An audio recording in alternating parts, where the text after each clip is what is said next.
Tick-tock, it's time to rock. Welcome to the channel, folks. Welcome to the extra special show, Simon, because we've got Brad back. After he ditched us, he came back. Yeah, I couldn't stay away. I couldn't stay away, guys. You couldn't stay away. How was your gig last week? Good? Yeah, was your out-of-state private plane gig, I know. Yeah, got the private plane and all the hors d'oeuvres on the plane and the drinks and yeah, all that stuff. Yeah, that's the way. The lifestyle of the rock and rollers, Simon. And hey, we all know Simon knows about that. Simon, we all know. The lifestyle of the try-hard rock stars, yeah. Yeah, it was good. Good show. Good to see you, bro. Good to see you.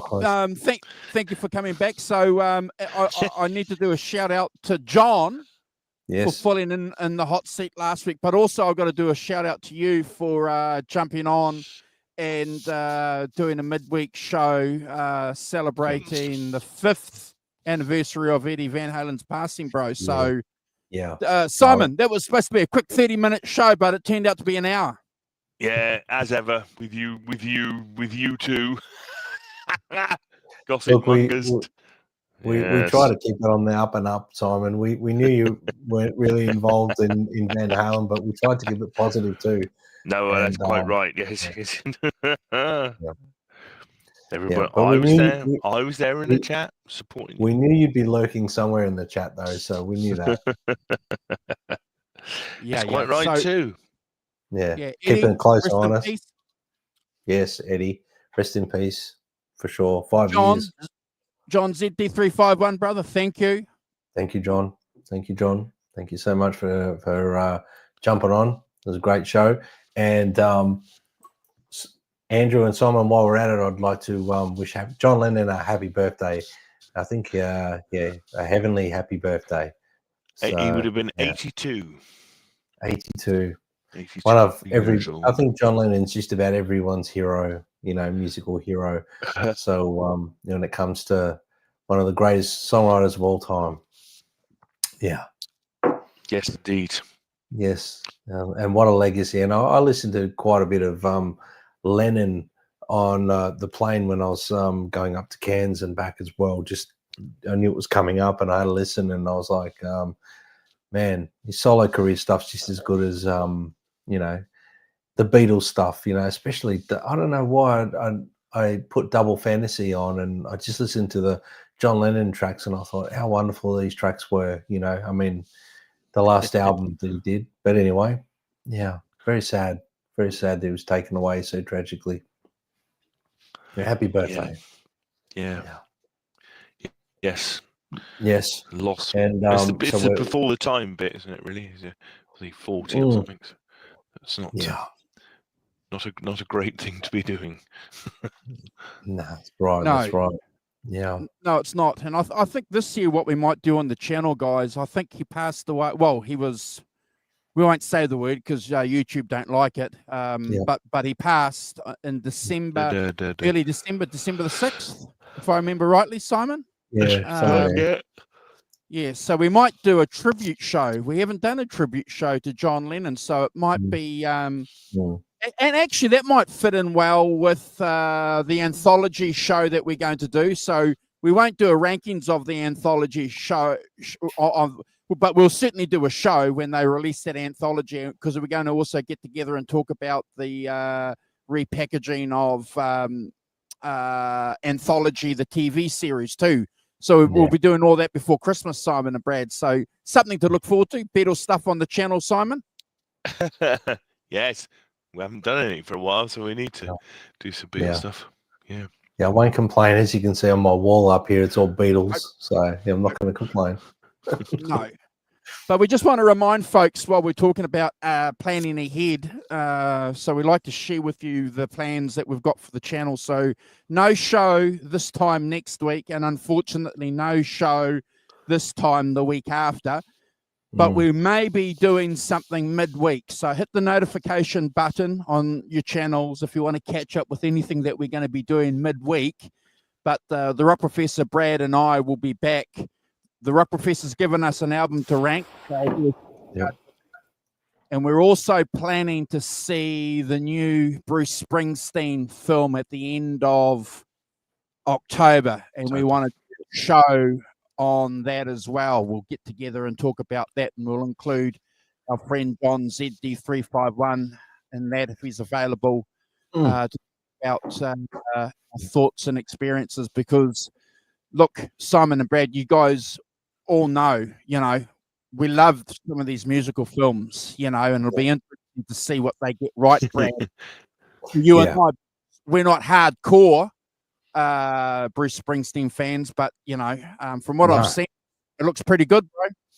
Yeah, I'm looking forward to it. I like those sort of films anyway. Even if I'm not a massive fan of the artist, it's good insight to, if it's done correctly, it's a good insight to, what's behind the music. You know what I mean? Yeah. It gives you some sort of And I mean, you can read stuff and you can pick stuff up, but sometimes I'm more of a visual person myself, so I like to see things, to take it in. So let's just hope, fingers crossed, that's a good take on the behind the music stuff, which would be good.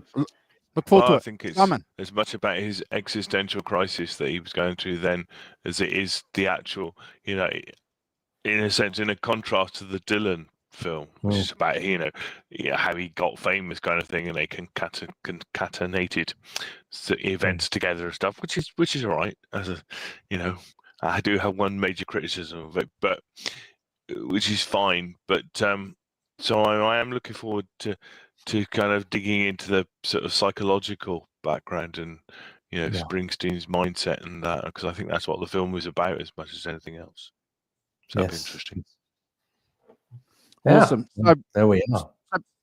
So, Brad, I look forward, bro. Thank you for picking this album that we're going to spend some time together talking about. And Brad and I have had a bit of a chat about this album, and certainly during the introduction of it, we're going to have an interesting conversation because, it was definitely one album amongst a lot of albums that was uniquely original in a kind of old school that way. makes sense.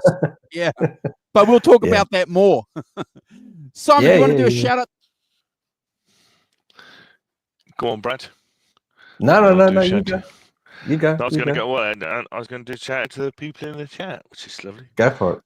So, good morning, Ellen, our faithful in the chat person. Hope you're well, Ellen. Thank you, Alan. Things are on the up for you. Helene O'Hara, good morning, Helene. How are you? I hope you're good too. Having cataract operations. Oh. What? Oh. Giving him a jolt. Oh, I see, yes. Reminded you of something. That sounds painful. Cataracts. Yeah. So we hope you've had one done and having the other in next week. So we hope they're going well. And your sight is returning. Gret Zeppelin is having snacks tonight. Good work, Gret. So everyone needs a snack every now and then. Well done, Rich. And Brad and me are the other people who think so. Morning, guys. We hope you're all good. And yes, on with the show. Thanks for joining us, guys. Yeah. And thanks for letting me choose this album, guys. This is one I've wanted to choose for a little while, actually. But we seem to always have something pop up that's, falling around an anniversary or whatnot. But conveniently, this anniversary of this album popped up, and I thought, I think it was last week or whatever, the week before that it was released. And I thought, you know what? Let's do this record while it's 30 years old. We're celebrating 30 years of Lenny Kravitz's album Circus. It's an album that followed up, his "Are You Gonna Go My Way" album, which was, a highly successful album for Lenny Kravitz. And I guess, for lack of better ways of putting it, how do you follow up a highly successful album, Simon? It's very difficult to do. And as you know, a lot of artists actually struggle with that. They struggle with the thought of following up something that successful. And I think Lenny obviously was at a point in his career where he'd seen a lot of things, experienced a lot of things. There was a lot of things, for lack of better ways of putting it, that he went through personally as well, because of success. And from my understanding, Lenny wrote this album, and a lot of the content on it was either spiritual or was around what he considered the world of music being like a circus, like not really, real. It was a interesting take on, the music world for me when I listened to the lyrics. It was released in September 12th, 1995 on Virgin Records. Obviously, Lenny Kravitz being the control freak that he is, and the main songwriter when it comes to his music, and the main performer on his music too. He performs the majority of the instruments on his music as well. He produced this record. It was engineered and mixed by Henry Hirsch and Lenny Kravitz and David Dominic. I'm not sure if I pronounced that correctly. If I apologize if I haven't. Recorded Dominic. There you go. Simon, the rock professor, always there to fix the bad pronunciations of words and stuff like that. And you might be able to help me with this French one as well coming up. So Waterfront Studios was one of the places he started recording.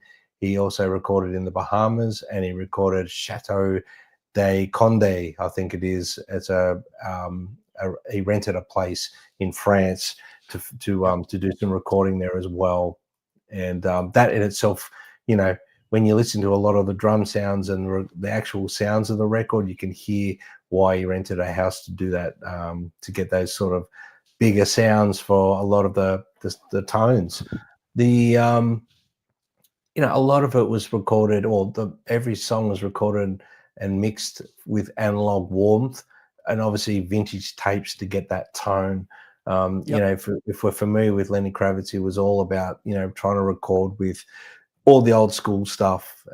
When it came to microphones, Oyman microphones, tape, he just wanted to go down that path. So the album explores spirituality, like I said before, fame, love, illusion, and redemption. And each track reflects Lenny's battles between outer chaos and inner truth. Musically, it's rooted in the blues, soul, funk, and classic rock. And I think the classic rock thing shines through quite a bit more than the previous records on this one. There's a warm analog sound. It's all analog recording, tape saturation, vintage amps, vintage ribbon mics, vintage instruments. I don't think there was a modern instrument played on this record at all. Minimal overdubs, as we like to, think that it's good to hear a band that uses minimal overdubs, and I like that. It's got a very natural feel to the record.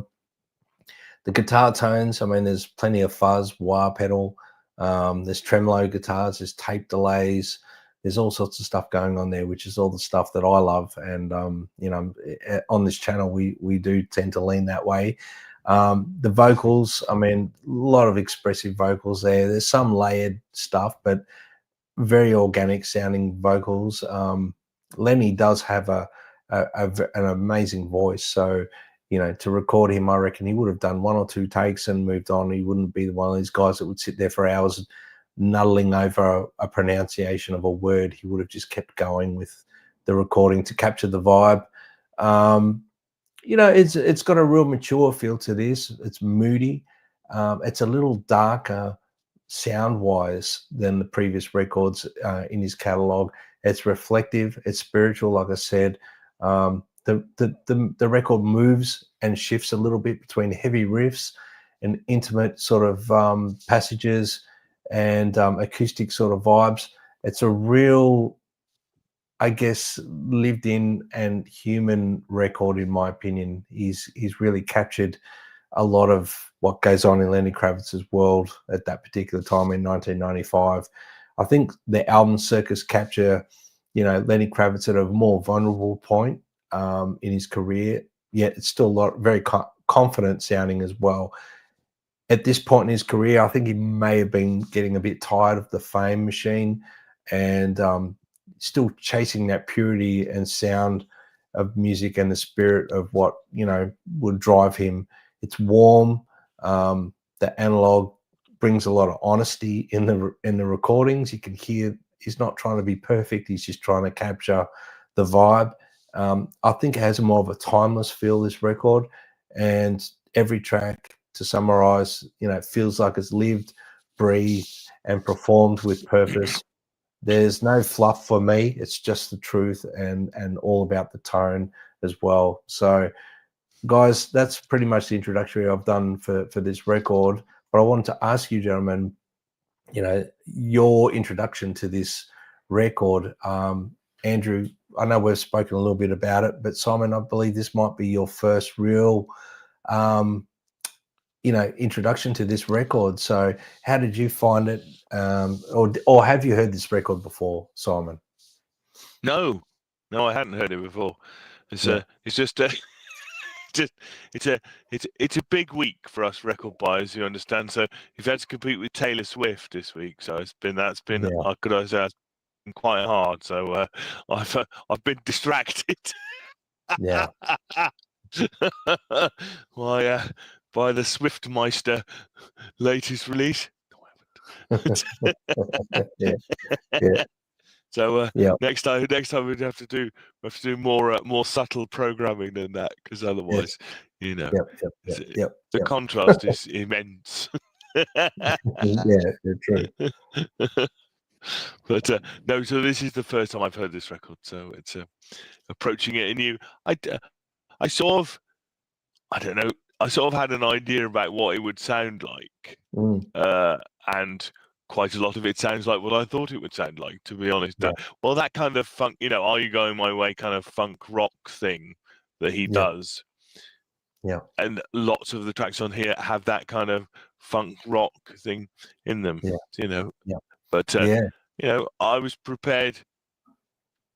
I think when you do this, when we've done this for a long time, I sort of get an idea in my head that it'll have, you know, it'll have 2 or 3 manifesto songs at the beginning, and then it'll branch out in some other areas, and then you get down to the sort of, you know, 6, 7, 8, 9, 10 tracks, and then it'll branch out quite a lot more, and other stuff will be going on. So it seems to be the way that albums in this era seem to be put together like that. A lot more targeted for CD, I think. Yeah, that's right. Yeah, and so. By the way, that's not disappointing. That's just the way that these albums, you know, later albums, more recent albums, seem to be made. They seem to be made like that. I mean, I was struck with the Joe Bonamassa one we did, Breakthrough, that we did a few weeks ago. Similar sort of thing, you know, similar sort of way that it's put together, and which, you know, it's fine. Isn't it? But so I had a sort of idea about how it might go without I didn't know what it was going to, you know, but you had an idea, and I would say that was pretty. It adhered to that. You know, that my view of what it was going to be like pretty strongly. Yeah. Beautiful, Andrew. I mean, I think we've discussed this, but you know, when you first got this record, you lined up for it like I did, didn't you? You got this one when it came out. Yeah, 100%, bro. You know, I've been a long time Kravitz fan. Since Mama Said, you know, came out, and you know, I'm certainly not in your league of fans, but you know, always had a touchstone back to him, Brad and Simon, for a lot of reasons. You know, his music was cool. He was cool. He you know, he had that retro kind of rock and roll feel about him, and I liked that. But this album in '95 was revolutionary in the sense that it was unique. This album, Van Halen's Balance album in '95, and Simon also, you know, Kenny Wayne Shepherd's album, you know, was doing well in the charts. So, you know, 3 albums in my mind in '95 that weren't Brad and Simon grunge. You know, They were blues and rock and roll albums, guys. You know, and you know, Van Halen deliberately turning their back on that grunge sound. So 100%. That's why I categorize this album as unique, because you know, it was Lenny, you know, raising the flag or poking the flag, Simon, in the sand, saying, you know, despite the title of the first song, rock and roll ain't dead. Yeah. I think you know, that's a very valid point, Andrew. You know, and I think I may have put that in my notes somewhere in the first few tracks, is in amongst you know, a sea of alternative rock grunge bands dominating the charts. Lenny released his follow-up to Are You Gonna Go My Way, and it was predominantly retro classic rock, psychedelic rock, and what we can talk. It wasn't contemporary at all. It was still within the means of what he was true to. Slightly darker sounding, but I think that was just because of the, you know, what he was going through personally, more so than trying to fall in line with the alternative grunge rock thing. Yeah. Well done. Yeah, for sure. Yeah. Well, guys, you know, I'm sure everyone's at least heard of Lenny Kravitz, whether they heard this album or not. So I think it's a good opportunity now to probably we'll dive straight into the rankings, maybe, rather than you know, bore people with more facts and figures about Lenny Kravitz. What do you think? Facts and figures. Yeah.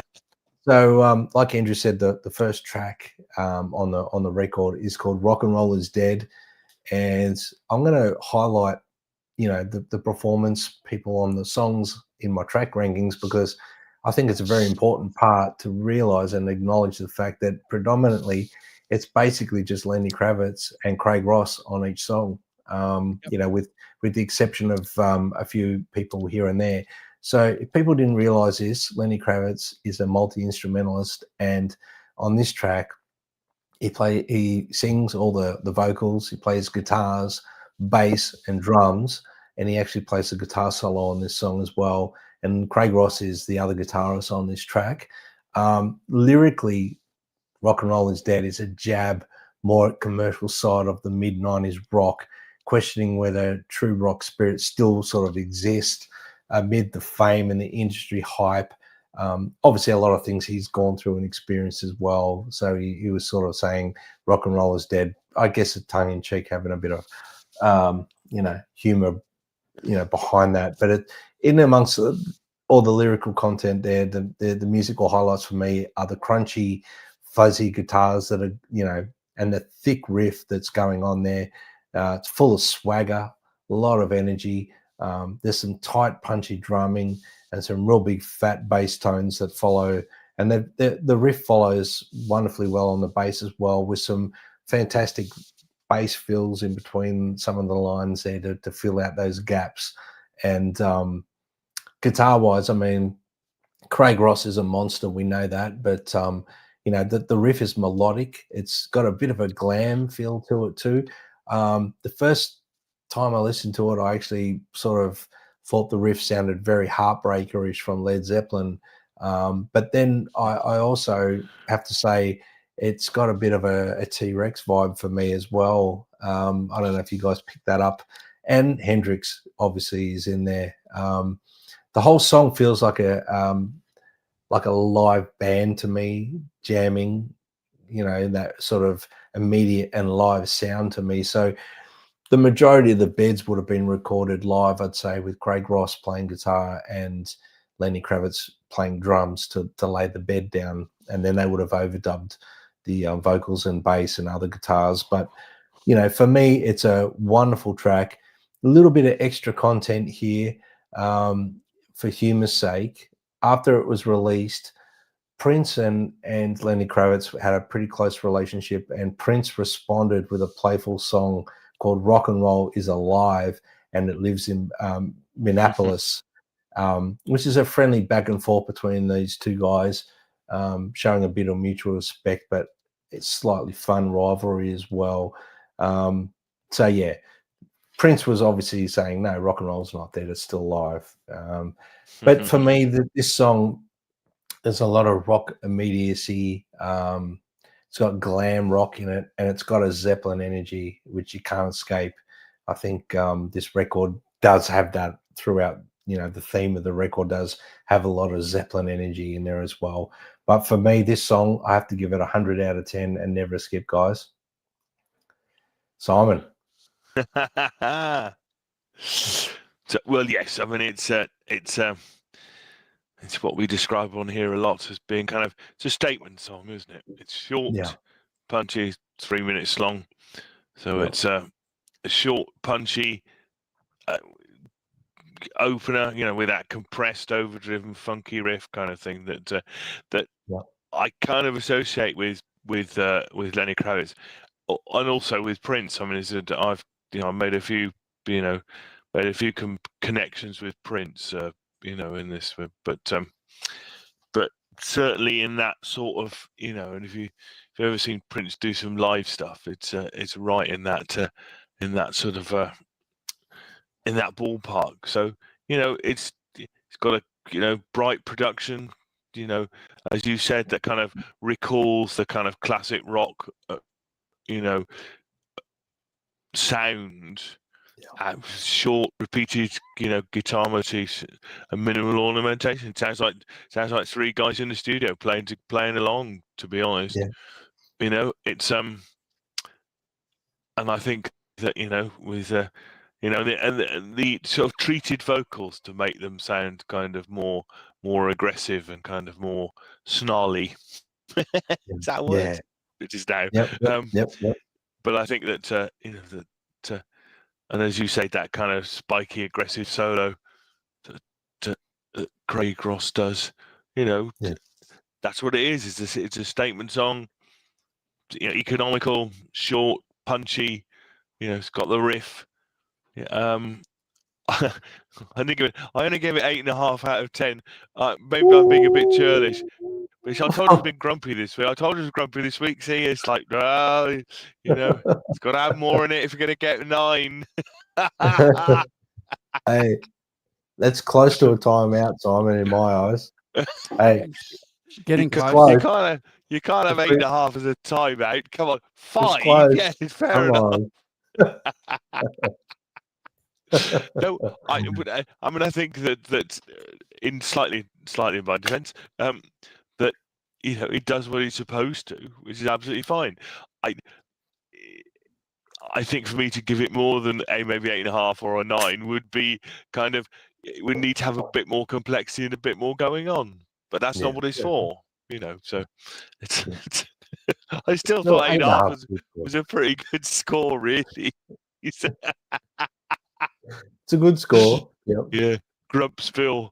Welcome to Grumpsville. Yeah, that's a grumpy good score, Simon. Yeah. Where's the Mellotron, for Christ's sake? Not yet. Andrew, quick, get us back on track. Troublemaker. Yeah.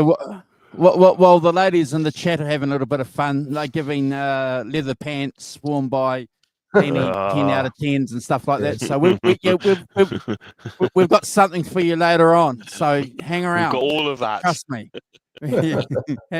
Trust me. Hang around. How did Gretch know? Wait till they show the photos? How did Gretch know? Lenny's leather pants gave way once, and Stephen Toller made fun of him for that. So there's a wonderful little bit of footage going around for you ladies to check out after the show. Yeah, the freeing of the snake. Anyway.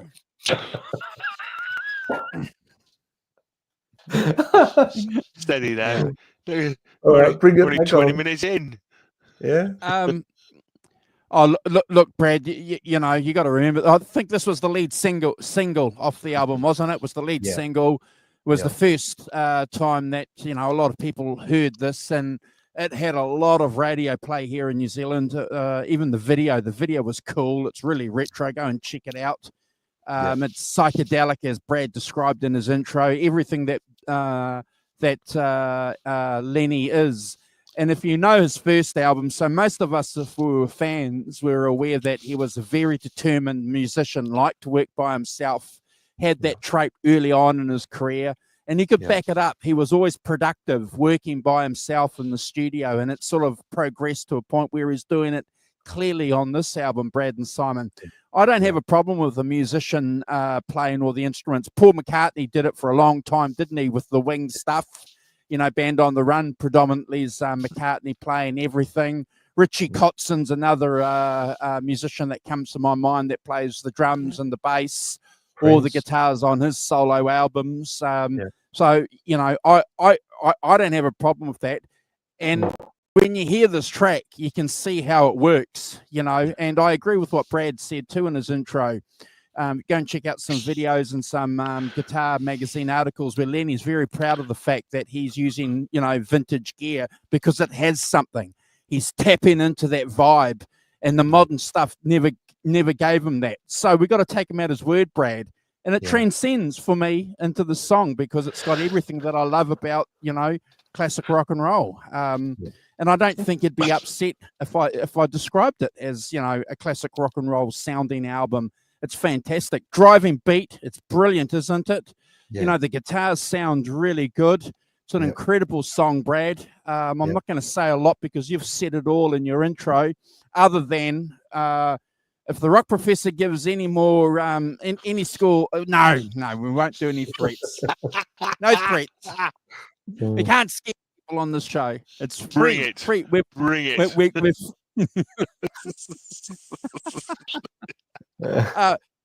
Brad score. It's a Brad score. It can't be a Brad score. Behave yourself. No, it has to be. I agree, Andrew. I'll back you up 100%. Yeah. Thank you, brother. It's not bloody Stairway to Heaven, is it? Come on, boys. Behave yourselves. Don't forget we're ranking the album as an album, not against Led Zeppelin. Let's remember that. All right. So the next track is the album title, Circus, and on this one, Lenny Kravitz is obviously vocals, rhythm guitars, drums, and keyboards. Craig Ross is on guitar. He plays the lead guitar solo, and Tony Breet is on bass. So they got a bass player in for this one. Lyrically, this one is a reflective take on fame's emptiness and the circus that, you know, the music industry actually is. You know, it's like the world chaos in the music industry is crazy. So the highlights for me musically are, like, I love that tremolo drenched guitar that shimmers. It's got a moody sort of soulful groove. The bass is very smooth. It's understated, but you know, it's essential the way it's recorded. It's done so well. Craig Ross, you know, his lead guitar work here is lyrically, it's like lyrical. It sounds like a person singing in my eyes. His solo here is very emotional and it's perfectly phrased. I'm going to say it. I'm going to put it out there. There's a great sort of Beatles vibe in this, especially vocally in the melody of the song, and the BVs in the chorus gives that real Beatles vibe for me. And there's some subtle sort of keyboard stuff going on there, and I think it's it's an elegant, soulfully balanced song, a real emotional sort of centerpiece of the album, and a great second track. And look, shoot me down if you like, but maybe I'm biased because I love Lenny Kravitz's music so much, but I gave it 100 out of 10 and never skipped. Simon. 4. No, I'm joking. No. It's well, no, already starting to sort of, you know, spread out a bit from the initial track. It's I mean, I really like that. I don't know. Is he playing at the beginning? Is he playing that arpeggio, descending arpeggio thing? But is that D? Has he got a drop D tuning, Brad, or is it another baritone guitar? That's really cool. I think it's a drop tuning, Simon, but I haven't actually ever played two it. Guitars. No, it's two guitars, one drop tuned. Yeah. That's really good. It's a really nice effect. I think that's that's really cool. I like that. It kind of reminds me a bit of Tougher Than the Rest by Bruce Springsteen, which has that kind of very kind of deep thing going on. So it's a bit of a sort of 80s, 90s thing. But that's really cool to start, you know, layer guitars, as I say, with the things. lot of multi-track vocals on this record. Yeah. Definitely chorus, as you said, Mm. and then double track vocals in the seeming a lot of that on the verse, certainly in this track on the verse, Yeah. and then you've got a nice bridge with a corner response stuff with a guitar and a sort of taut melodic solo, really. Again, nearly 5 minutes long, but it doesn't feel like that. It feels shorter than that, which is always a sign of a really good song. If it doesn't go through, and as Gret said, some really nice drum fills, really good, really good drumming on it. It's back to the again, nice. I couldn't hear the keyboards. I missed that completely. But apparently there are some keyboard stabs on it. Restrained is the word that I come up with. Yeah, so restrained I couldn't hear them. But anyway, it doesn't matter. It's, as I say, this got for me a bit more. So 10 out of 10 for me, and never skip it. I'll back up the drumming thing too, by the way. Fantastic drumming from Lenny. Andrew. Yeah. Thanks, guys. And as ever, thank you, folks in the chat, for giving us your scores and your thoughts. Circus, Brad. Wow. I love the bass on this track. It's fantastic. It's an incredible sound. The vocals of Lenny's fantastic. You mentioned the Beatles influence. I've got a note here going back to the John Lennon influence, like Mind Games and Double Fantasy, Simon, where, Lennon is doing lots and lots of vocal tracks, on his vocals, not just double tracking like he was doing in the Beatles, but, go and listen to Mind Games, and it's just, he's laid his vote, and, if you're using that as a template for your vocals, Brad, that ain't bad. That's pretty cool. Love the riff on this, which is, according to Mr. Google, it's F sharp to a G sharp to a C. And it's pretty, if you play that, Brad and Simon, it's pretty basic. But that's one of the greatest things about a riff, isn't it? All the great riffs are just 4 notes or 3 notes. Yeah.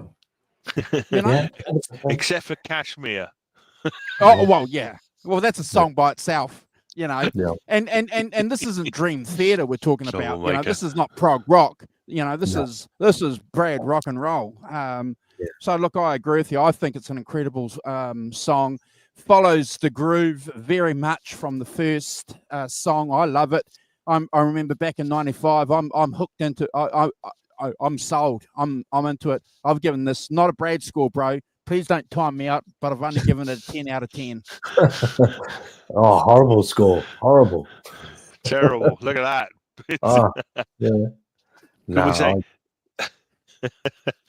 Could we say... the mention of Dream Theater, could we say hats off to the boys from Rush for going back on tour next year? Get out and play. So the next track, guys, on the album, the third track is called Beyond the Seventh Sky, and what a track. I mean, it's got everything in it. So Lenny Kravitz is vocals, bass, rhythm guitars and drums, lead guitars from Craig Ross, and the engineer Henry Hirsch was on organ. I believe there might be something there that says he contributed to bass here, but I think it was Lenny Kravitz playing bass. I'm not going to sort of argue with that because I'm not 100% sure. Gotta be. Sorry, what was that? Gotta be Lenny. Yeah, it sounds like Lenny. Yeah, to me it does. Lyrically, it's spiritual transcendence, searching for a higher plane of love and connection, and Lenny's all about spirituality, love, and all that stuff. So it's great lyrics. Musical highlight for me in this one would be, it's got a psychedelic circular riff. It's got a groove to it. It's hypnotic to an extent, and it's slightly heavier. I don't mean heavy as like metal heavy. I mean heavy as it's got weight to it, and thick layers of fuzz guitar. There's wah pedal going on there, and there's for lack of better ways of putting it, there's a drone sort of happening throughout the riff if you listen, especially during the verses. So it gives that immersive sort of sound and hypnotic. The bass line is very melodic and flowing. gives that track a lot of depth and dreamy sort of motion to the song. The drums have that slinky sort of feel to them.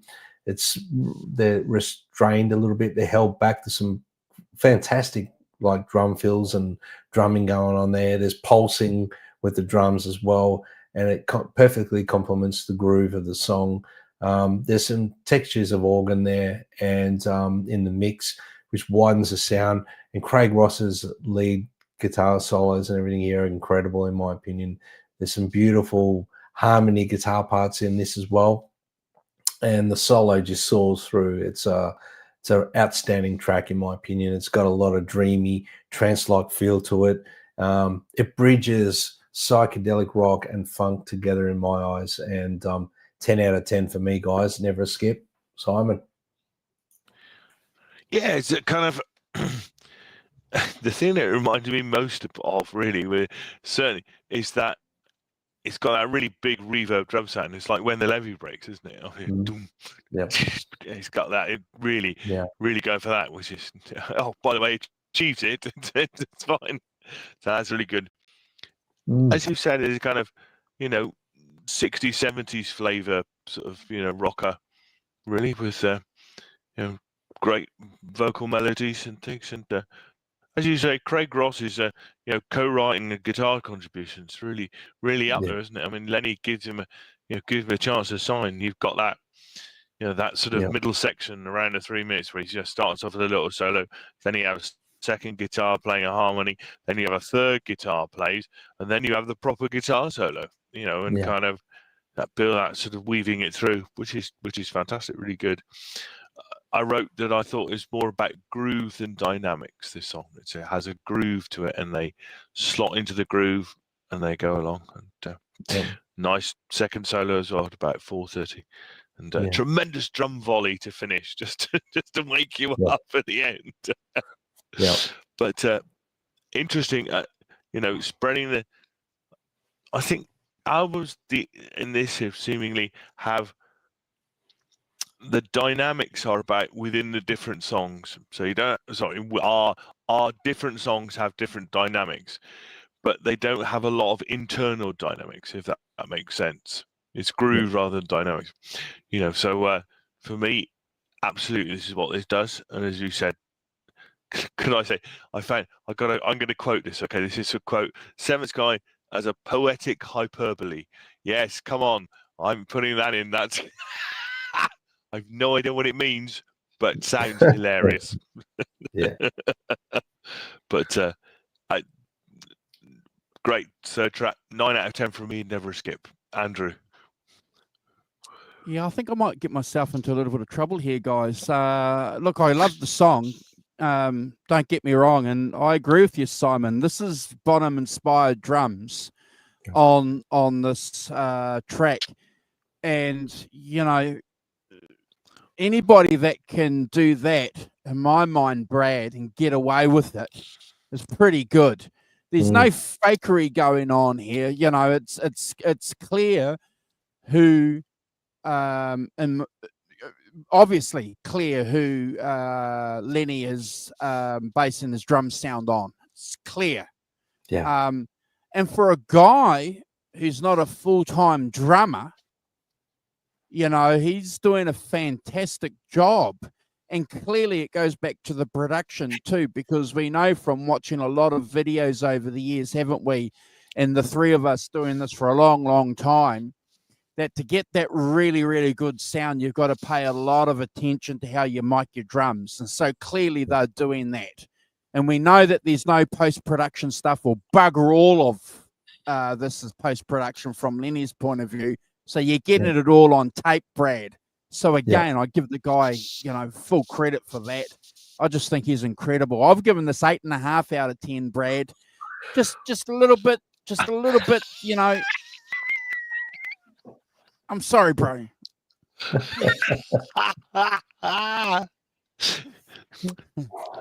That is not just me. Look, Helen's given it 10 out of 10. Alan's given it a Brad score, so they make up for. Yeah, thank you, guys. You have to take the average of everyone's scores. Yeah, we're taking the averages. So and that's what the true score is. Oh dear. Right. Just John says that on Beyond the Sky, Lenny Kravitz plays vocals, guitar, Mini Moog and drums, Craig Ross guitar, Henry Hirsch bass. Yeah. So it is John is Lenny doing his best John Bonham impersonation. Yeah.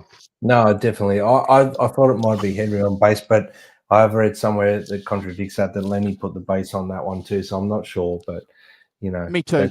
Let's go with Henry. He deserves the credit. credit. We'll go with Henry Hirsch, and he gets a bit of credit, which is great. Next track, guys, is a song called Tunnel Vision, and my goodness, what a song! I mean, for two musicians to play on this song and it sound this amazing, that's the dream, isn't it? Really, Yep. You know, a dream team. You got Lenny Kravitz on vocals, guitars, bass, and drums, and Craig Ross guitar overdubs. And you know, this song obviously is about greed, control, and social blindness. You know, and calling out material obsession. Basically, I mean, it's easy to come from someone who's got a lot of stuff. You know. I mean, material obsession. You know, he's got a lot of stuff, so it's hard to take that from someone who's got a lot of stuff. But he is about the music. You know, it's the musical highlights for me. It's got that hard funk groove. It's got some like wire heavy guitars in there, syncopated rhythms, Strat style tones are going on there for sure. I'm pretty sure it's a vintage Strat that at least Lemmy's playing. Real Crossroad Traffic vibes for me from Hendrix. It's got that real Crossroad Traffic vibe for me. The bass on this song really drives the funk. You know, the super tight interplay with the drums, while then his drumming obviously is immaculate. There's a lot of punch there. It's live and full of feel. The wah solo, it's Lenny Kravitz playing the solo on this one with a wah pedal. Yep. It's very pure, very fun, a lot of energy. And my favorite part of this song is the outro of the song. It's killer outro. And the drums are just, you know, dynamic and explosive in this track. Obviously, it's tight, political, and it's dripping with groove, this song. I mean, you know, you could imagine if Hendrix, you know, was alive in the 90s, he would have been writing songs like this, I reckon. That's where my head would be. For that reason, I love this track. I've always gravitated to this song. I love that funk rock sort of thing that goes on there with that bottom groove. 100 out of 10 for me, guys, and never a skip. Simon.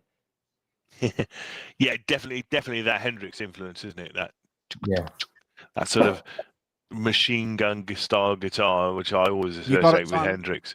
It's absolutely that, and that kind of drives, you know, the first half of the song, really. As you said, nice funky guitar under the singing, and that reverb snare that along with the bass really drives the song. I think, you know, as John's saying, it's Lenny playing drums. So you know, he knows when to push it, knows when to sort of hang it back a bit. He's definitely pushing it along here. Great wah-wah solo over just bass and drums, you know, sparse. Again, it clearly isn't if he's playing everything, but it sounds like some, you know, guys in the studio, you know, jamming along kind of thing. And that bridge, a 317 with different vocals on it and stuff. So quite subtle differences. And a nice guitar solo at the end, which plays under the vocals.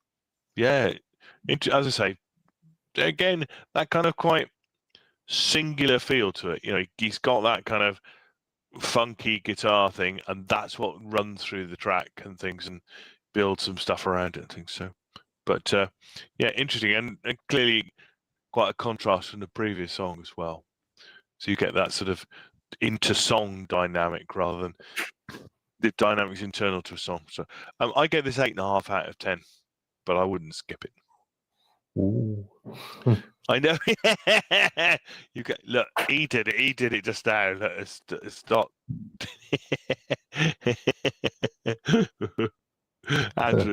over to you. Quick, get me out of here.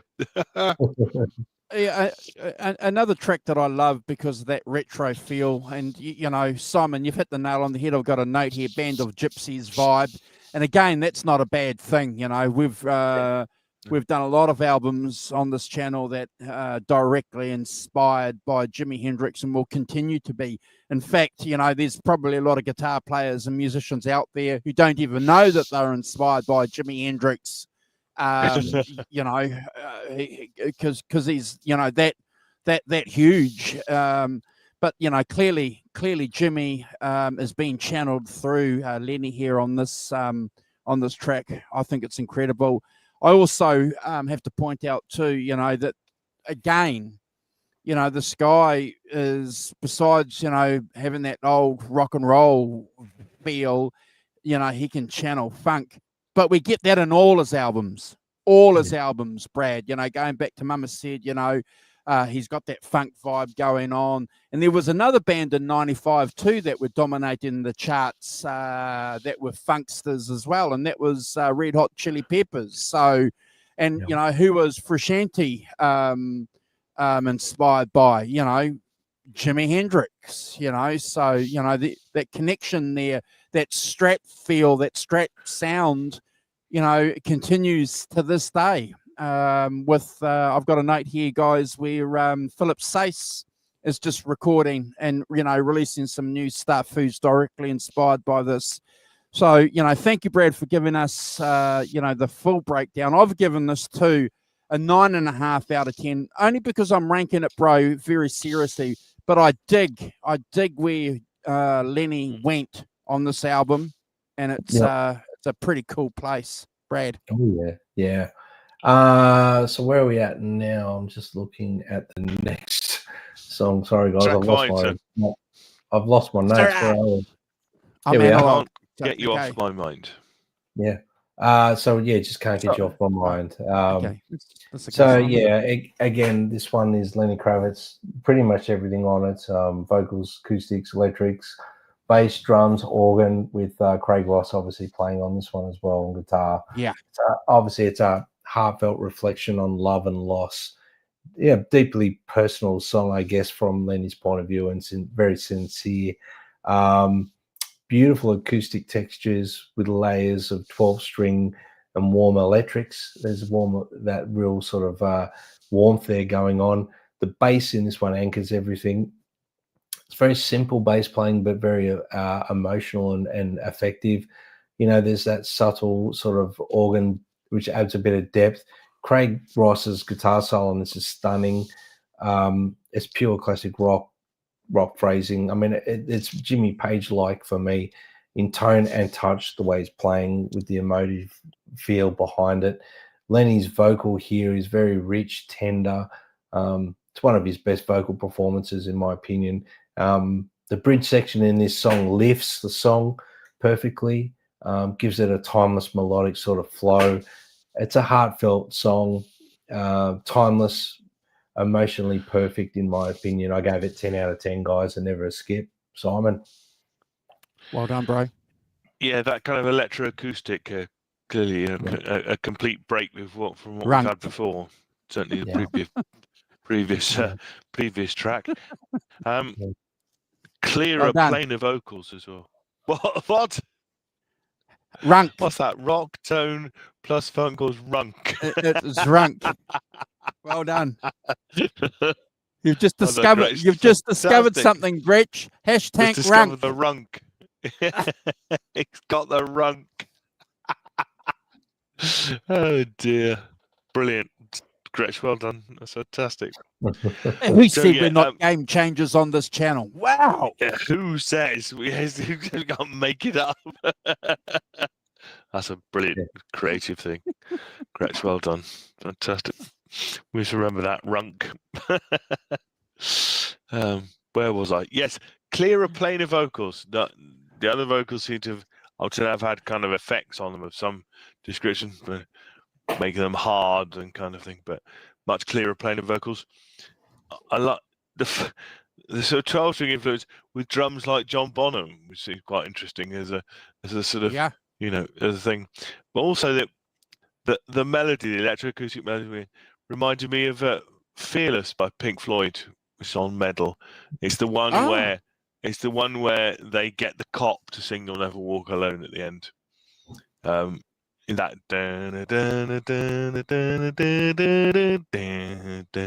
that reminded me a bit of that as a thing, but some nice a cappella vocals as well, where they do a stop and they just have a cappella, and in the bridge some really nice backing vocals, angelic backing vocals, great ascending bass line as well, keeping it interesting.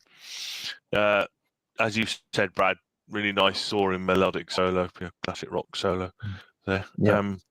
10 out of 10 for me, never a skip. Really likes track. It's a good track. Andrew.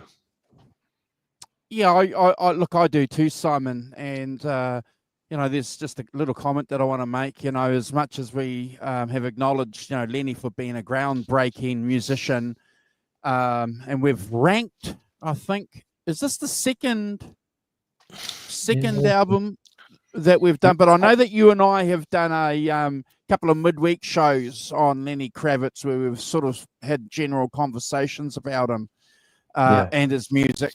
But I think, I can't remember. We've never ranked an album before this of Lenny Kravitz's. Brad and I have done at least a couple of shots. Why Lenny Kravitz matters? Bro-downs. That's right. When we've spoken about that. So, one thing that always amazes me, that while he's an individual musician, he still needs to have that foil. Tom Petty had it with Mike Campbell. Kenny Wayne Shepherd in '95, had it with the first lead singer of his band, and certainly now with Noah Hunt, as his main side man, mainly from a vocal perspective. And Lenny has it with Craig, and obviously gives him, I think, a lot of opportunities to go and take where he wants the guitar solos to go. And it works, and it comes through on these songs. It's just powerful. I think it's an incredible song too. I absolutely adore this song. The Heartache. Sorry. Sorry, mate. I'm. What are we doing? Can't get you off my mind. Sorry. I can't read my analog notes here. Hold on. I absolutely adore the song, guys. The heartache, and the despair and the loneliness. I think it's a beautiful song. I loved it when I first heard it. And if you're going through some bad times, it's a great song to get even sadder to, Just what is most useful, yes. But make sure you've got at least a full bottle of whiskey if you're going to do that. Half a bottle of whiskey won't work. Okay? It's got to be a full bottle.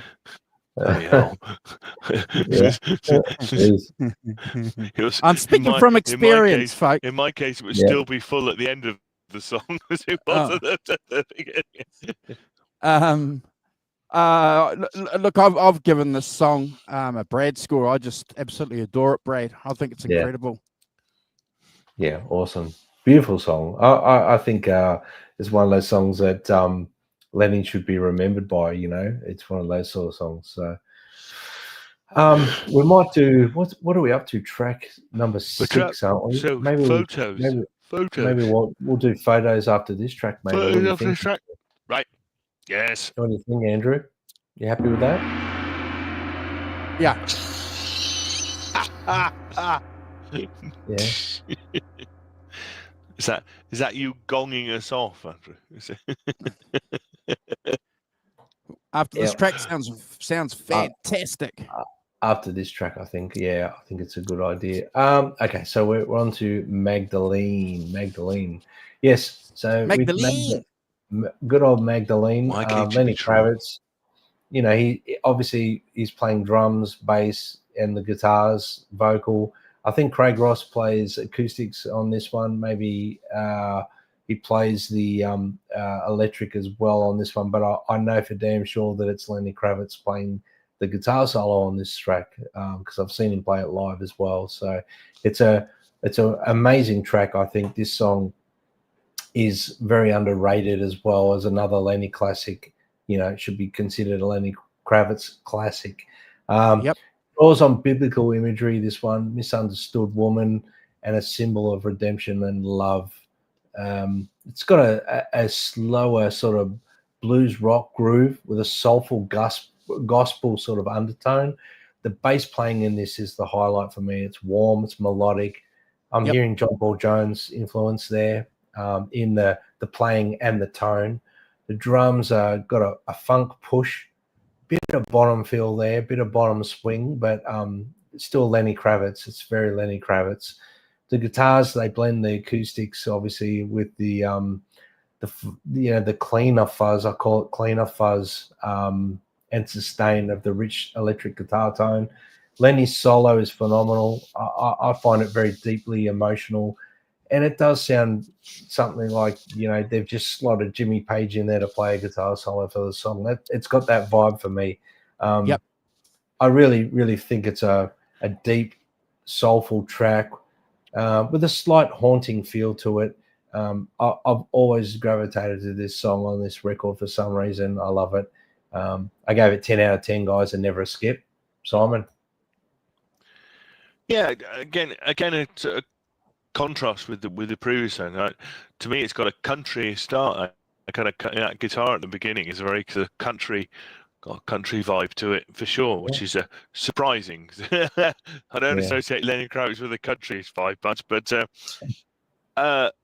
for me, very much a pop sensibility song. You know, 3 minutes away, very much that pop sensibility. You know, keeping it tight, keeping it taut. You know, the track is pretty lean. You know, amongst some of the other tracks.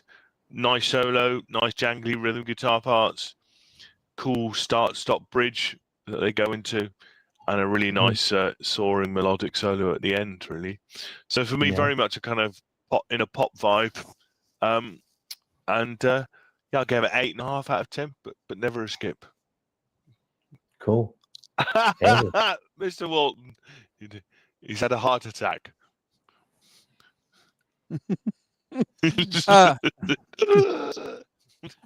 Oh, look, it's an incredible song. It just dovetails into from the previous song for me. I agree with you, Brad. It's one of Lenny's deepest tracks. You know, it's just incredible, the imagery that he uses. You know, it's a theme throughout the whole album, as you've said in your intro. And there's a couple of songs where he does it really, really well. This is, one of them. I think the solo on this is really, really cool. As Helene has said, it's got that bluesy feel to it. It's fantastic. Love the guitars on the track, and also the vocals. Got to give Lenny credit where credit is due. He's an incredible vocalist. I've given this 10 out of 10, not a miserable 8. And a half. Oh, okay. Okay. Simon, that half a point gave you the opportunity to stay on the screen with us and not timed out. Thank you.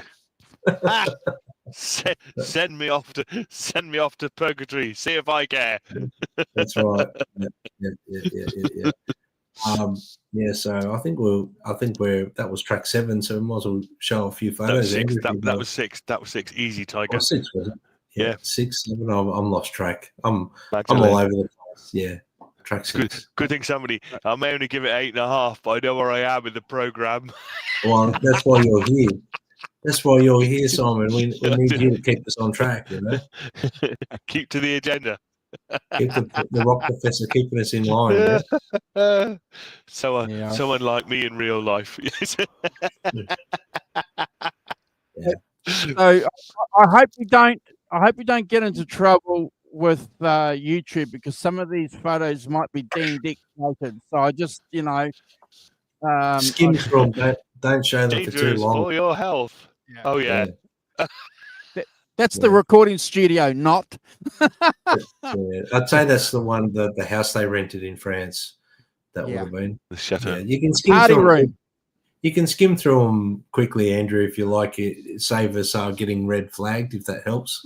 You can't get red flag for a bloke lying down on a Hold on, Simon. On the floor of a room. Hold on, Simon. I know. Here's one for the ladies. See?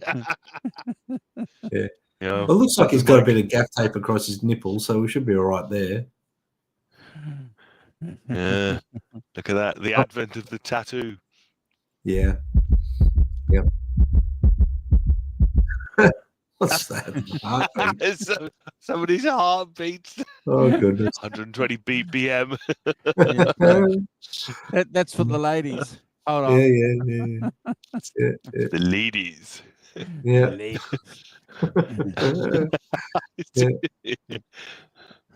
Yeah. Oh, no, hold on. It's going to get better. Oh, that's a cool picture. And I like that. Wipes the drool with tissues. Helene, steady now.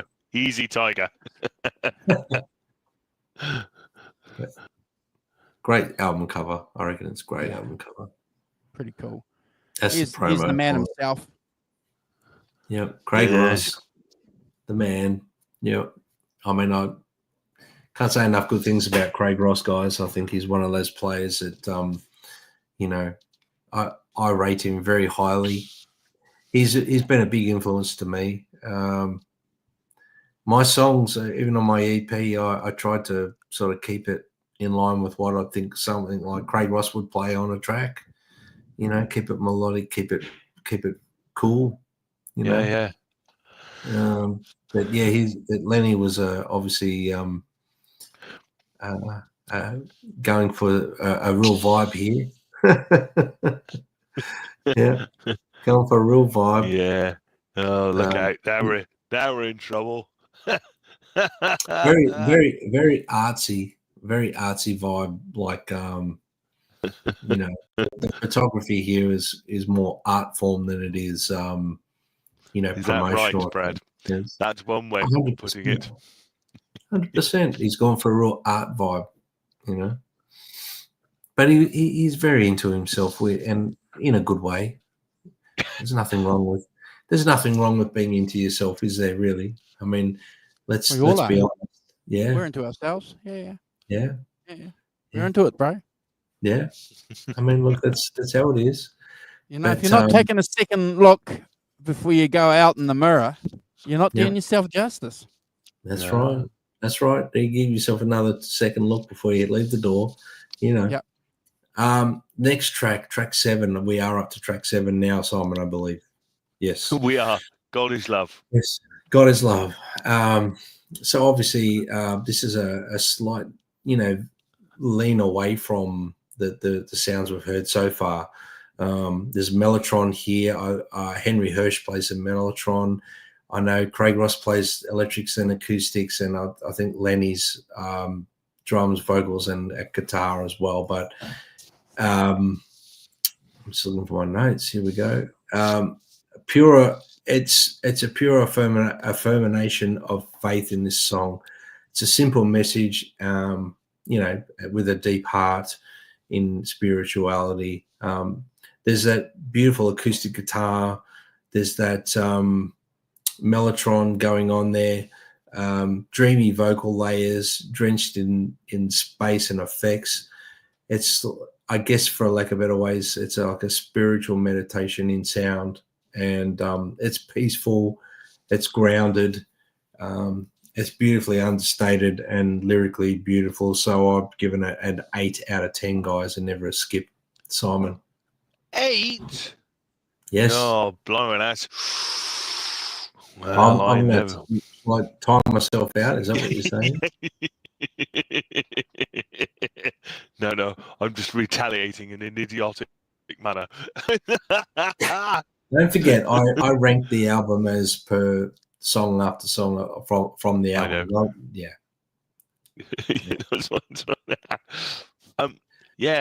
It's a really interesting song. This, isn't it? Is it completely different to what's come before? It's got, as you say, that kind of atmospheric feedback guitar over just light bass and drums. Treated vocals, back to the treated vocals, a sort of rotor sounds, treated vocals. So I don't know quite what he's doing, but organ for textures. And I thought very kind of Beatlesque Harrison vibe to it. I could see this being a sort of Harrison song in a funny kind of way, you know. It's sort of Hare Krishna type sort of vibe to it. Yeah. Definitely felt that about it. You know, nice melodic backing vocals and that kind of spacey psychedelic vibe, which you know, we haven't had much psychedelic before this, so it's you know, often its own thing. As you say, kind of directly spiritual song, you know, and very clearly addressed in the title and the lyrics. It's I gave it 9 out of 10. I thought it was really good. Well, yeah. I should have given it a 9. I should have given it 9 just for the lyrics. Yeah. It's just, you know, taking that Beatlesque vibe and kind of turning to something. Yeah, cool. Andrew. I that completely escaped my mind, Simon, from the song, and maybe it may have redeemed itself a little bit in my ears, because Brad, I always, you know, skipped the song back in the day, bro. I felt that the song was a little bit out of place, not because of the content, but just musically, you know. I agree. You know, if it was a palate cleanser, Simon, it didn't work. You know, doesn't work for me, because we agree that a palate cleanser is okay. You know, it kind of sits there, but for me, Brad, it just doesn't work. This song, you know, is it too experimental? Maybe. But hearing what Simon said about the Beatles thing, maybe that, you know, when I go and listen to it again, might redeem it. So if we ever talk about the album again in this song, I'll be interested. But, you know, bro, I've given this an 8 out of 10. And you know, maybe still a skip, bro. Maybe still a skip. Yeah, I get it in the context of the music on the record. It is a big change when you get to that song compared to the ones prior to it. So it is, but I guess from a lack of better ways of putting it, I might have been on your wavelength too, Andrew, when I first got the record. I skipped it, but I guess I find it now, it runs, maybe because I'm so used to it, it runs well together. But when I first got the record, I was on your wavelength. I used to skip it a bit too. So, but cool. I feel the lyrical content in the song itself is warranted, you know, an 8 at least. You know what I mean? So yeah. I dig that. I dig that. Yeah. From a poetry point of view, I dig it. Yep. Yeah. But anyway, that's that track. So, we've lost the boss. We've lost him. He's taking himself off. He's Giving himself a good talking to. He's timed himself out. Yeah. I think, Brad, that it's interesting you talk about, you get to this track 7 and you talk about maybe it's a little too far out there away from what the album is being. Kind of approaching it freshly, like what I am, having not heard it before. I think, as I said earlier, it kind of fits in my view about how the albums, and this modern albums are kind of programmed, where you do get to track 7 or 8 and you will get something quite different, and quite sort of, could be considered a bit more out there. So I wasn't as surprised by it, and I didn't have anything to measure it against, so I didn't feel that surprised by it, and I was like, oh, cool, so a completely different vibe track, from the last one. And as I've said a couple of times, I would say that, they get, each song has a vibe, a feeling and a kind of, an instrumentation that gives it that. And there's more of the dynamic is about, I've got one song that does this and I've got another song that does this, rather than, as we talk about Led Zeppelin last week, 2 weeks ago, there's a lot of internal dynamics in the songs, quieter, louder, harder, softer, and they work that in. Whereas for me, correct me if I'm wrong. I'm not saying I'm right about this, but my feeling is that you get a dynamic that applies to the song, and then you get a different dynamic that applies to the next song or the previous song. And that's how these things work a bit more. They tend to be a bit more homogeneous within the track. But yeah, in terms of their dynamic and their vibe and things, it's a bit more subtle. Whereas, you move to a different dynamic, a different vibe, a different feel for the next track. Yeah, or the next track, which we're about to hit, is or the next track. Yes, it's a very explosive song in comparison. So you see my point. You've gone from that to this next track, and there's quite a contrast between them in terms of their vibe, isn't it? I don't want to spoil it. Yeah. Well, the next track is Thin Ice, and wow, what a track! I love this one. It's very Zeppelinish for me, this song. There's something very Zeppelinish going on here. And it's literally just two guys recording this song, which is outstanding when you think about it. Craig Ross on guitar and Lenny, obviously vocals, bass, drums and guitars and wire guitars and all that stuff. But emotionally, it's lyrically, emotionally exhaustion and vulnerability. That's what I'm picking with Thin Ice. Walking the line between, strength and ready to collapse at the same time through the ice. I love the layered guitars. I love the wah guitar that's just unstated in the song. Yep. There's some beautiful fuzz and delay tones going on. Real thick atmospheric sort of guitar playing. The bass playing from Lenny is very, very melodic and powerful. Very John Paul Jones-like. I'm going to say that's where the Zeppelinish comes in. 100%. The drums are absolutely thunderous in this song. Definitely a real John Bonham feel. I mean, Lenny wouldn't be able to deny that he was really going for a Zeppelin vibe on this song. Lenny's guitar solo here is brilliant. Very fluid and emotional. Lenny steps out on this album as, proving himself to be quite a exceptional guitarist. He gives a very Jimmy Page-ish sort of vibe with the solo as well, and the vocals are soaring on this song and powerful and very rich and haunting as well. It's got a real cinematic, powerful feel to me, this song, and like I said, very Zeppelinish. I gave it 10 out of 10, guys, and never a skip. Simon? Yep. Yes, absolutely. It's in contrast with the previous track. It's, it's 5.5 minutes long, gives them a definite chance to build and stretch out a bit and put some arrangements into things. And you're absolutely right, Brad. The heavy guitar riff, plenty of delay at the beginning, setting tone, big drums and bass. And I agree, it has a Led Zeppelin-esque feel, doesn't it, the riff? And, but with that kind of funky backbeats, it's a bit different. Yep. Again, back to the treated vocals, back to the, the sort of treated vocals, and back to the sound of the first couple of tracks. Yeah, very much that kind of, what we had in the first couple of tracks. Nice swing to the groove. Drums not pushing too much, just again backing off. See.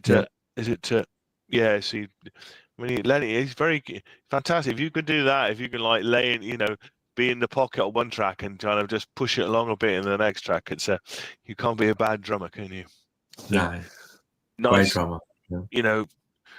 Some really good solos as well. First one quite angular solo, and that second guitar solo, a lot of very, that single note thing that he carries on for ages, for a kind of real contrast to the first one. And interesting, and lots of twists and turns. I give it a 9 out of 10 and never a skip. Andrew.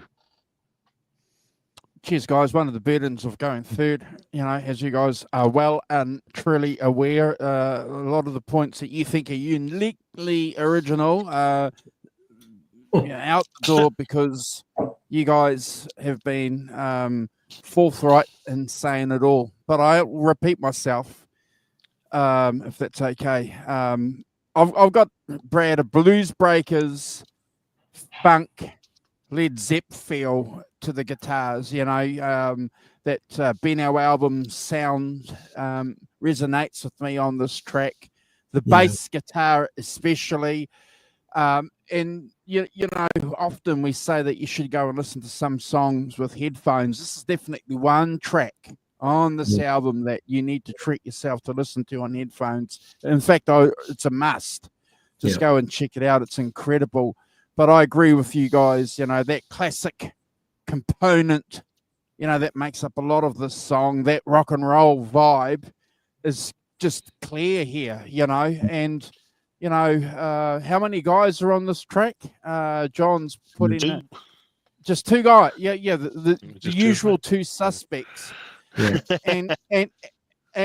And again, you know, how many times have we said, you know, that we like the feel of an album, you know, like when the Black Crowes get together and they record live, you know, and we've sat here, guys, and said, you know, we love the feel. You can feel the power of these and I'm getting a band vibe when I hear this song, Brad. You know, I'm hearing, you know, that goes down to them recording the drums and a guitar track together or something like that to get that live feel. Yeah. It's just you know, amazing. But you know, you said it in your intro, bro. You said it at the beginning of this song, you know, that Led Zeppelin, and we're masters. We know our Led Zeppelin here on the show because we have a whole month dedicated to Led Zeppelin. Called Zeppelin. Could I say, if that isn't a masterstroke of marketing, I don't know what is. September. Come on, Mr. Walton. That is genius work. That is. Well September, done. magnificent. A whole month. So by default, we know Led Zeppelin. So if we can identify Led Zeppelin and other bands, you can't argue. And we've got Gret Zeppelin here. Yeah. The Runk Master. Yes. The Runkmeister. Yes. Yeah. What did you give it, Andrew? Oh, shit. 10 out of 10, bro. 10 out of 10. Sorry. You're right. Next track. Don't go put a bullet in your head. Now, this track in particular, Andrew, was one I definitely skipped when I first got the record. For some reason, didn't connect with me. It sounded like Lenny Kravitz recorded a Prince demo. That's what it sounded like to me. It's all Lenny Kravitz. Everything on it's Lenny Kravitz. It's the one track I think could have been left off the record, possibly. Yeah. You know, Lenny Kravitz obviously doing everything on it. You know, drum machine, the whole lot. I do think it's a demo. It sounds very demo-ish to me. And they've left it on there. I guess it's a message against self-destruction and social violence and all that. You know, it's got a real Prince vibe for me for some reason. I don't know why. Funk rock pulse driven by a drum machine. You know, jangly sort of clean guitars. It touches a Prince funk spirit. I'll say it. I'm going to say it. I'm a fan of Prince as well. It's not done well. Layered keys, sort of, you know, with the, you know, Hammond sort of vibe, the organ, Mini Moog, I guess, is on there. But for me, it's got an energy to it. It's got a funky sort of full of bounce vibe to it. I rank it a lot higher now than I did back when I first got the record, guys. I'll be completely and utterly honest with you. I gave it a 7 out of 10. And that's mainly for the lyrical content, I guess, for the, you know, the fact that the message against self-destruction and that sort of vibe. But 7 out of 10, guys, for me, and never a skip. Yep. Simon. Oh, interesting. Yes.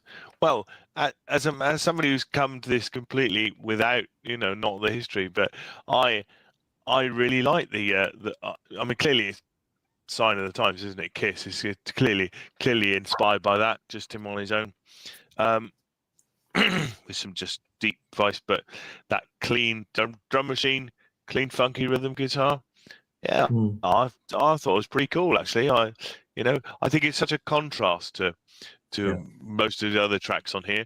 Again, that kind of, you know, kind of experimentation, that kind of that willingness to go off piste and do something completely different.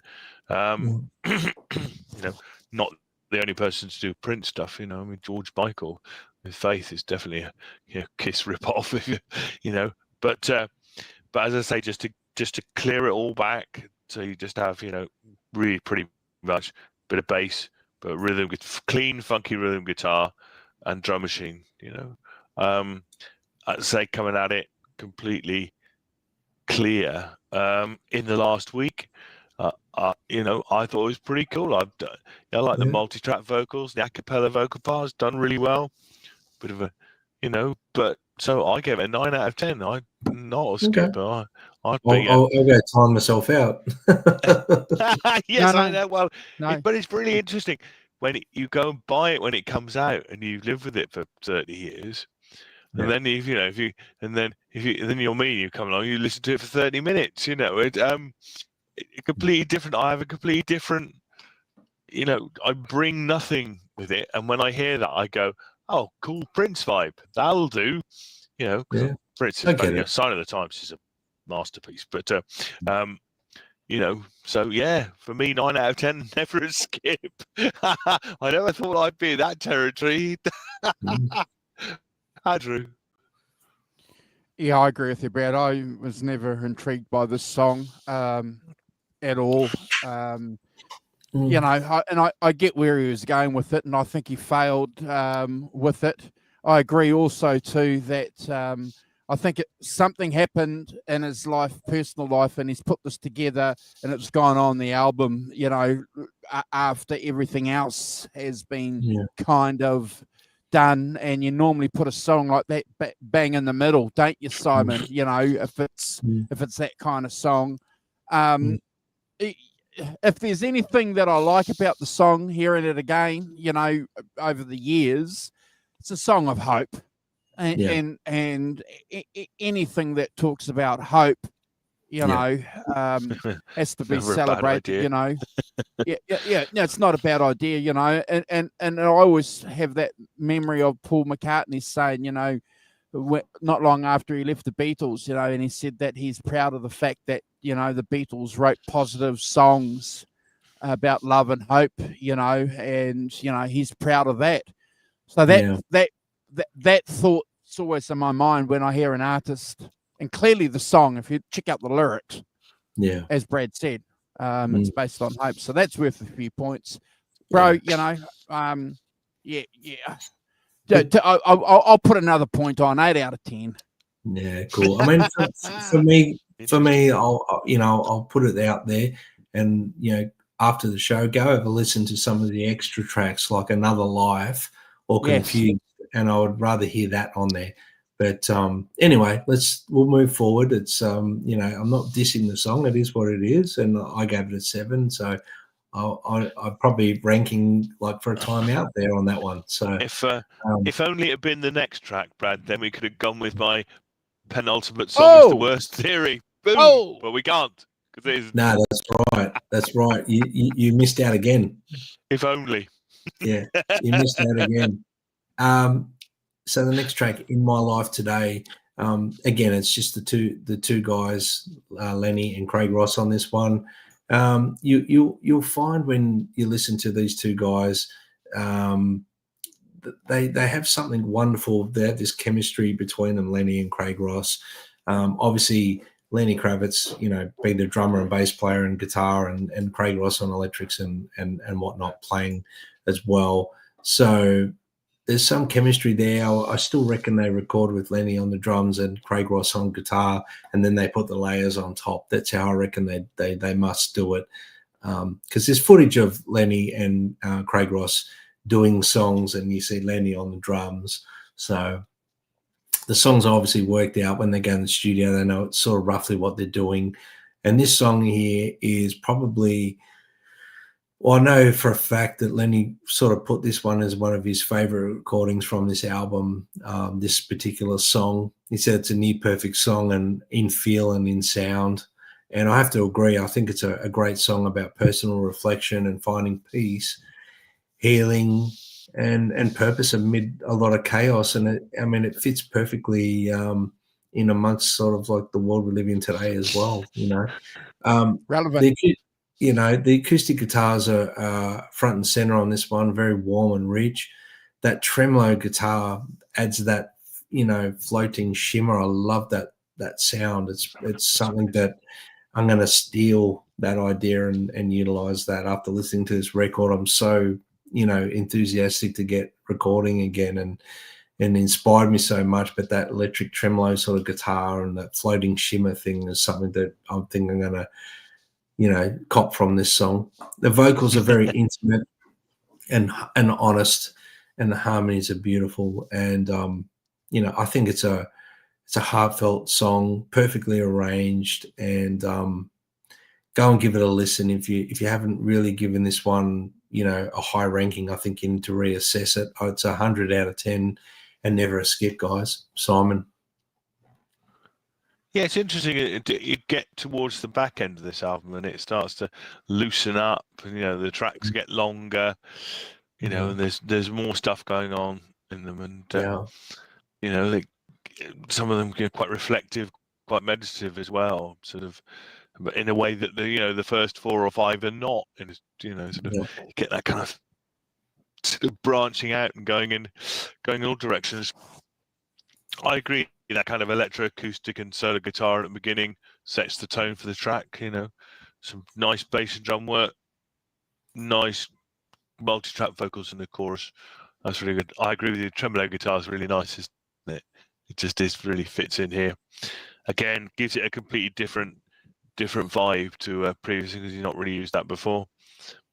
And then he's got, again, sort of guitar interludes, not quite sort of solos, but just bits, where he just plays on his own, just guitar on his own, before they come back to the verse, which is nice. Excellent melodic bass. And as I say, you build into the chorus the later ones with multi-track vocals and things. So, hey, again, a really, interesting, not like other songs on the album, and really fitting it. I gave it a 9.5 out of 10. Never a skip. Cool. Andrew. Yeah, I love the song. I love that. I think it's, a powerful song. It's a masterpiece in itself. I love the acoustic guitar vibe, the effects that are on the guitars. It's just been done so well. And it just makes up, Brad, for the previous song, in so many ways. I'm not going to repeat a lot of things that I've said already about the album, what you guys have said, but, it's just a credit to, the dedication and the hard work and the drive to get this out, just with a couple of people, because, sometimes we've said, other bands have said the only reason why this album has come out is because there's been a collective effort to get something done, so all credit to Lenny, just, being confident, to do these songs by himself, Brad.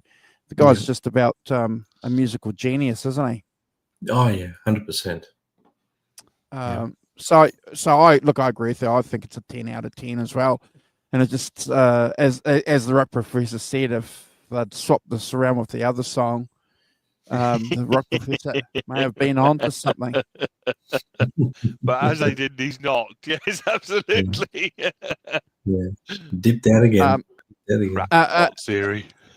And I've got a note here too that I want to back up, Simon, before you sort of go on, Brad, to the last song, please. The last couple of songs definitely got that loose feel, definitely. So, and it makes you feel like you are listening to a progression of a band progressing. So, well done, Simon. I agree with you. Yeah. Well, guys, we come to the last track of the album, and for me, this one is a real wonderful way to end the album.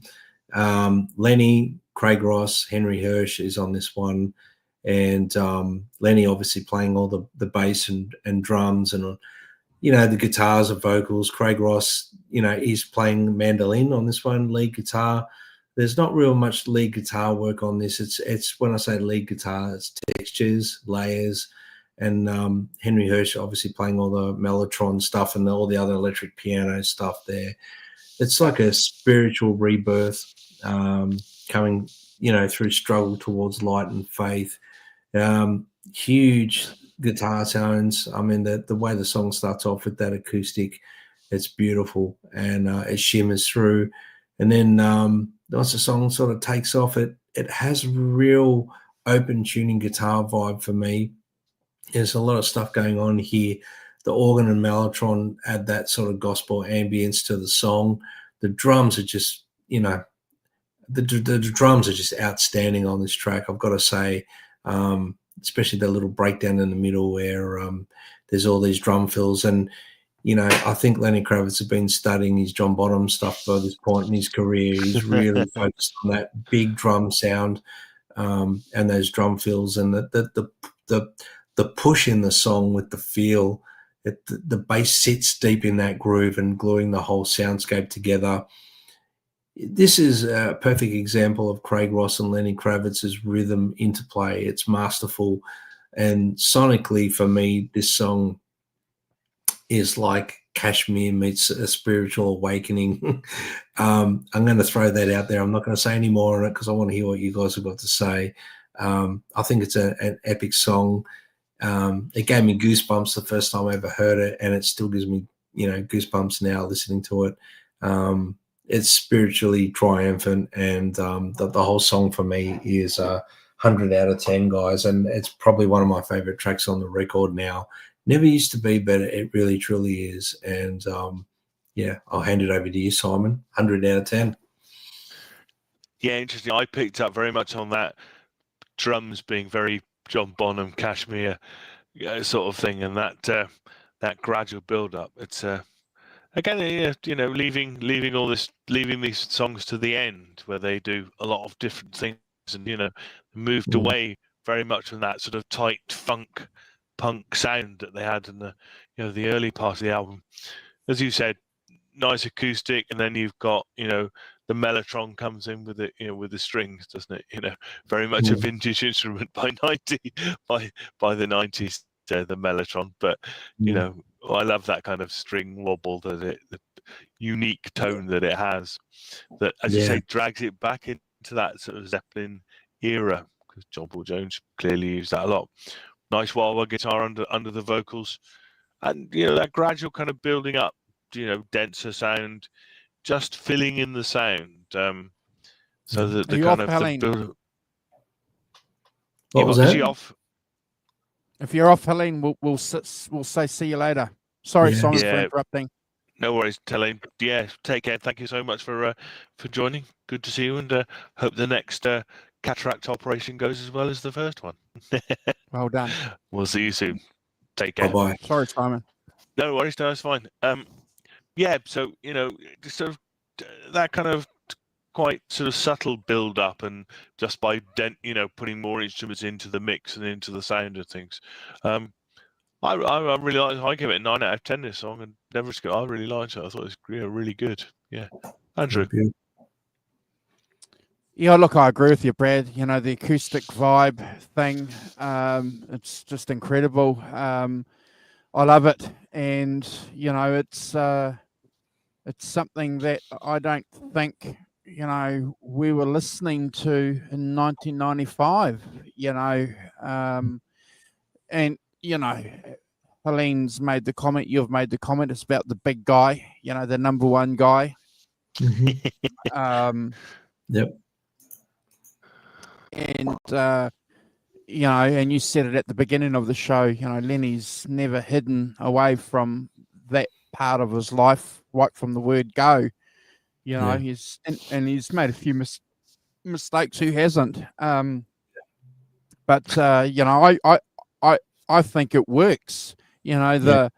The reason why it's so obvious with the lyrics, he's not hiding anything. A lot of artists might sort of hide behind other words or use poetry and that's fine, to get your message across. lot of bands have done that. But I like the fact that he's quite overt with his with the content. And you've hit the nail on the head. I've got a note here, with the it almost sounds like there's an orchestra with the keyboard, Simon, and the mandolin. And it almost, and again, it's just incredible. If you listen to it on headphones, you think that it's strings, Brad. Yeah. So clearly they've layered that mandolin and they've layered the other components to get that. I don't know who the producer is of the album, but who's the producer? Lenny Kravitz. Wow. Okay. I wasn't aware of that. I wasn't okay. I thought he had some dude there in the back giving him a hand. Henry Hirsch was the engineer, but Lenny would, I don't think he'd do a record without being the producer. Yeah, evidently. Certainly not now anyway, because he's very determined. Yeah. Look, I agree with you, Brad. I've given this a Brad score too. I always loved this track when it first came out. And I could hear, again, I want to echo the point that I made earlier, guys. This is one of the albums that I can hear a clear progression, except for that song that we mentioned, which I think was just thrown in for some reason. And I don't know what the reason is. But you're right. There could have been a couple of other songs put in there. Yeah. But well done. Well done, Lenny. It's a great song. And the fact that he's pinched components from other bands to make this album's not a bad thing, Simon and Brad. Well, I mean, let's be honest. I think just about every artist has done that. They've got influences and they drag it in somehow. Some more obvious than others, but yeah. And Lenny's never said that, oh, this is all my own. I don't know how many times he's said who his influences are. Yeah, he's very wears them on his sleeve. And he wears them on his sleeve, and the way he dresses and the way he writes songs, and it's all there. Yeah. He's not hiding it. No. Well, gents, thank you for allowing me the opportunity to present that one. It's one of my favorite Lenny albums, so I'm really glad we got that one done. Cool. Yeah. It's interesting, isn't it, Brad? It's very much an album made for CD, isn't it? It's 51 minutes long, and you kind of go, if you wanted to, if you dropped out, don't go and put a bullet in your head. If you wanted to drop that out, you'd be down to sort of 40, 46 minutes. You're getting close to an album, like, a final album length. Might have to take out Could have dropped two song, songs, Simon. Could have dropped two songs, in my opinion, and it would have been a masterpiece. Made a vinyl album, yeah. Well, it's the classic Roger Corman thing, isn't it? There isn't a movie made that wouldn't be improved by having 30 minutes taken out of it and a helicopter crash at the end. But certainly a highlight and a shining diamond. In 1995 when this album came out. You got to remember Oasis. People were going nuts for Oasis, grunge. Vitology had been out for a year, so a Yield by Pearl Jam. So it was just all this other stuff, and then this guy comes out with this album. Yeah, 100%. No, for sure. Yeah, absolutely. It's I think you could tell that it's a product of the time it was made. With all the different influences flowing into it. Trying to wedge them all in, kind of thing. It's. I think that the don't go and put a bullet in your head thing is.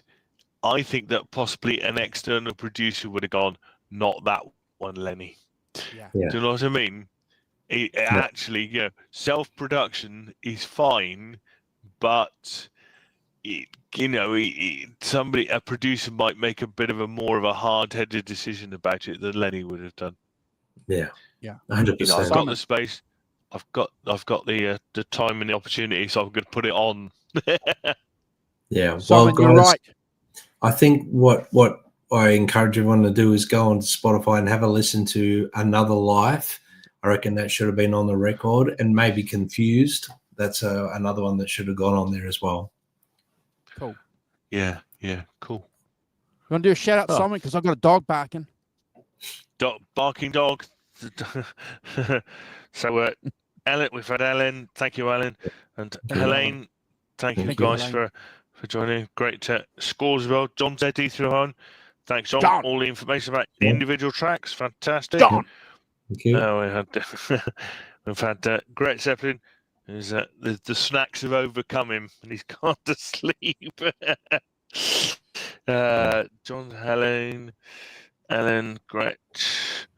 I think that's probably anybody further up. Yeah. Me, Brad.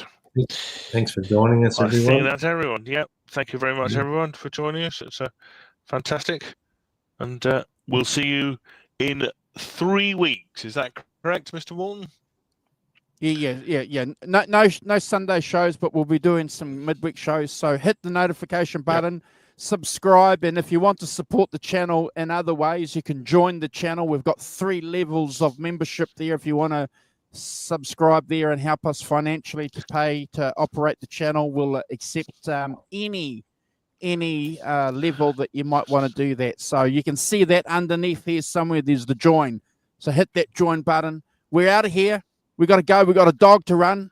We've got people to feed, and we got places to go, people to feed, and places to go. Yeah. Bye-bye. Thanks, Brad. See you in a few weeks, guys. Take care. Bye. God bless. All right, where's the button? Gotta watch out. It's still red. Here's the button.